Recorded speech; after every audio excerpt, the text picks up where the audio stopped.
Good afternoon, I'm Vashan Brown with the Midday News. Special welcome if you're watching on onespotmedia.com. A reminder as well that you can watch TVJ live by downloading our One Spot Media app in the Google Play Store or the App Store. That's the number 1 followed by the words Spot Media. Finance Minister Audley Shaw has rejected assertions that he acted irresponsibly in the granting of 2 moratoria to facilitate the clearing of used cars for the Jamaica Constabulary Force after the supplier expressed difficulty in completing the process. TVJ's O'Shane Masters has the details.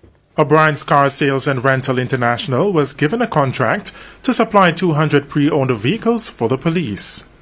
However, the matter turned sour after O'Brien's International failed to deliver all the vehicles and requested duty waivers in order to clear those which were in the country. The opposition has also been critical of the handling of the matter by the Ministries of National Security and Finance, with it being discussed at length during Parliament's Public Administration and Appropriations Committee, PAAC.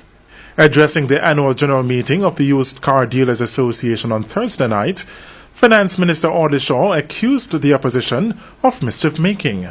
He highlighted to the gathering how his ministry came into the debacle. Now, the contract that was awarded to the company for the supply of close to 100 vehicles. When the issue first came to me, for 30 vehicles to be cleared, it was in my mind as the minister.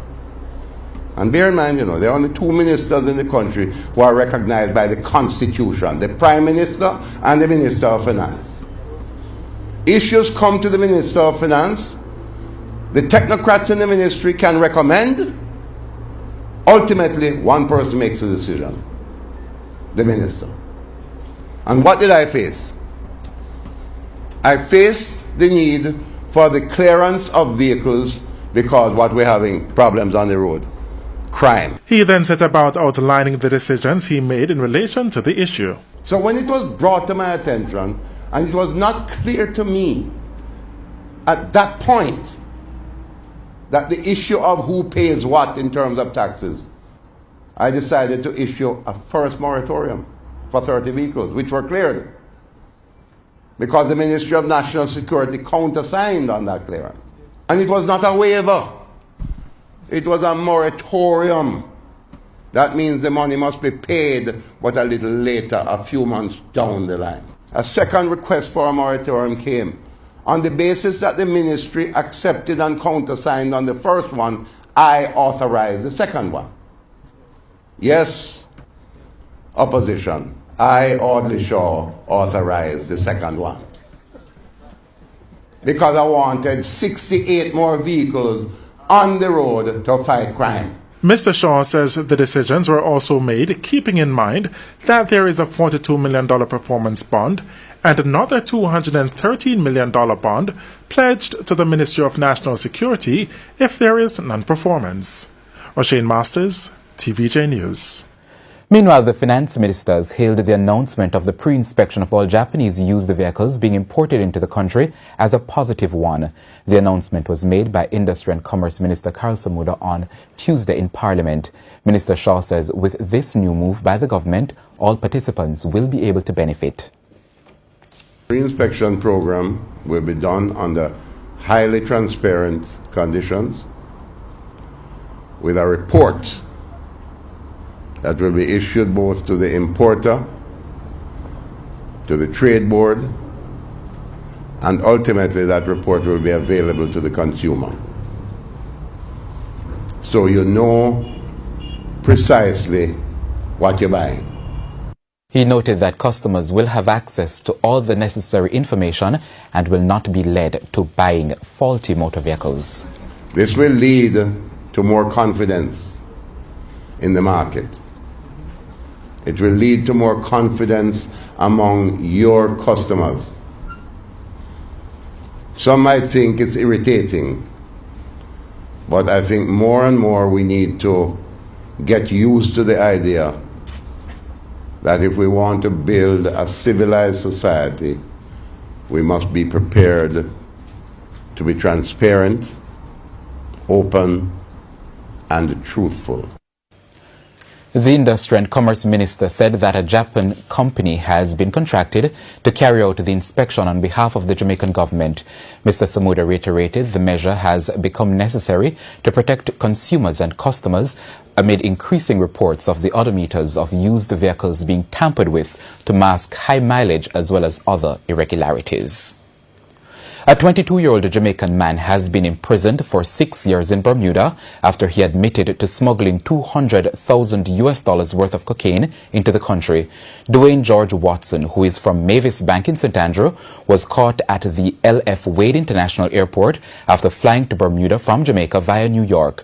The Supreme Court heard that the Jamaican was stopped for a random search after he passed through customs and collected a suitcase on September 1 last year. TVJ News learned that a customs officer noticed that he was nervous while he answered questions and the zipper of the suitcase had been shut with zip ties. The customs officers then drilled into the handle of the suitcase and found 11 packages of cocaine and crack. More than a kilogram of cocaine was found. Mr. Watson told police he had agreed to bring ganja into Bermuda after he struggled to find a job here in Jamaica. The security forces have stepped up the hunt for some of St. James' most dangerous criminals with an online viral campaign seeking public assistance. The 17 men are wanted in connection with gang-related activities, other crimes, including multiple murders, wounding and shooting with intent, as well as rape.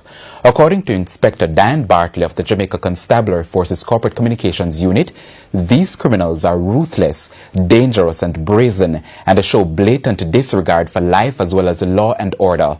As part of the security operations under the state of public emergency in St. James, there is an online campaign utilizing Twitter and Facebook pages, facebook.com/takebackstjames and twitter.com/takebackstjames.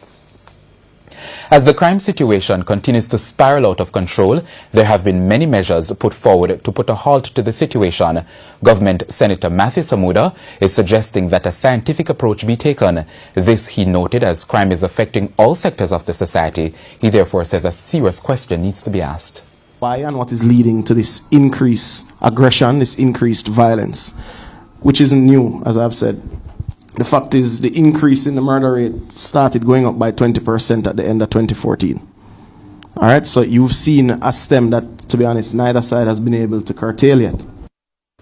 He noted that the country's crime problem is at a point where it has become unbearable. People are feeling each murder almost as a personal affront to their own safety. So you find that there's a greater need or a greater national concern and a greater interest in solving it. But there are some things that we have to accept. Jamaica's borders are porous. As people in most, I'd say, rural areas, that's it. Jamaica is our open land.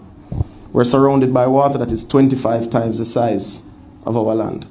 We are surrounded by Central, South America, and North America. We're exposed to many areas that have deep criminal issues and that have an amazing and scary level of access to weaponry. The Ministry of Health is reporting strong demand for the flu vaccine. Principal Medical Officer and National Epidemiologist in the ministry, Dr. Karen Webster Carr, said more than 20,000 doses of the vaccine were purchased in adult and pediatric formulations in preparation for the flu season. 15,000 doses have so far been distributed. Director of Health Promotion and Protection Branch in the ministry, Dr. Beverly Wright, noted that take-up of the vaccine has been good so far. However, she stressed the need for persons with chronic illnesses, the elderly, pregnant women, and healthcare workers to get vaccinated. She noted that while the vaccine may not prevent persons from contracting the influenza virus, it will protect them against more aggressive strains. Dr. Wright is encouraging persons to practice proper hygiene to prevent themselves and others from getting the flu. These include washing hands regularly and keeping hands away from the eyes, nose, and mouth.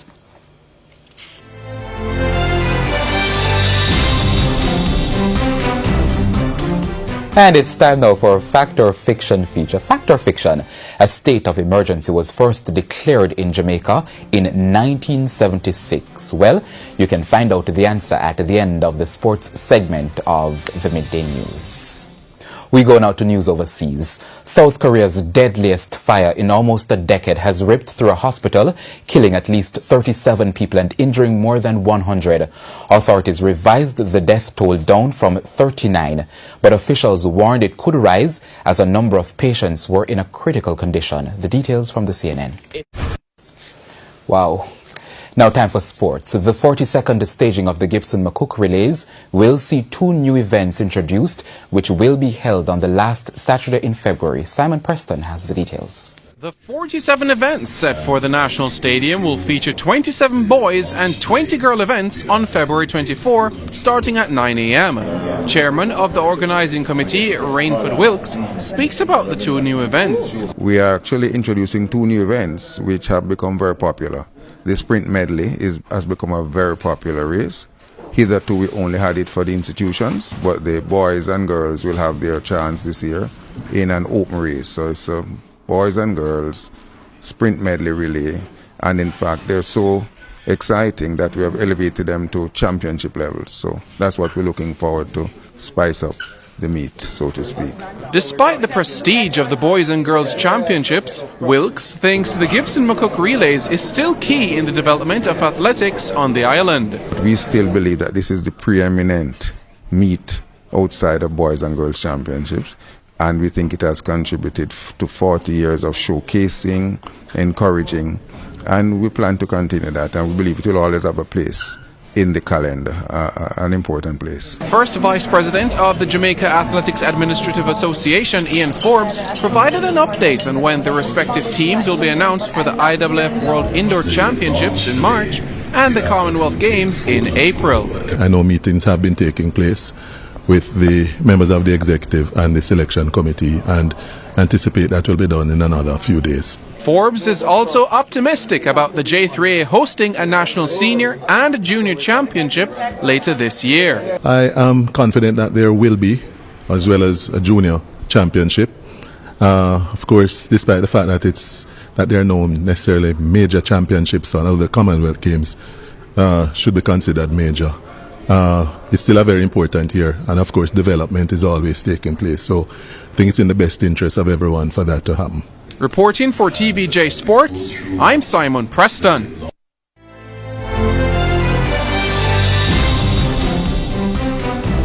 And finally this afternoon, the answer to our fact or fiction feature. We asked, fact or fiction?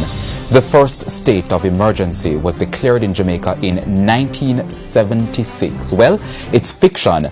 The first state of emergency declared in Jamaica was in October 1966 in West Kingston. Police and military concentrated on the cordon-off area surrounding the JLP's and PNP's West Kingston headquarters on Wellington and Regent Street. It was declared by the government following prolonged violence between JLP and PNP supporters. It was seen as a government act to stamp out political violence. And that's the Midday News. I'm Vashon Brown. Join us at 7 for Primetime News Package. On behalf of the news, sports and production teams, have a good afternoon and have a great weekend.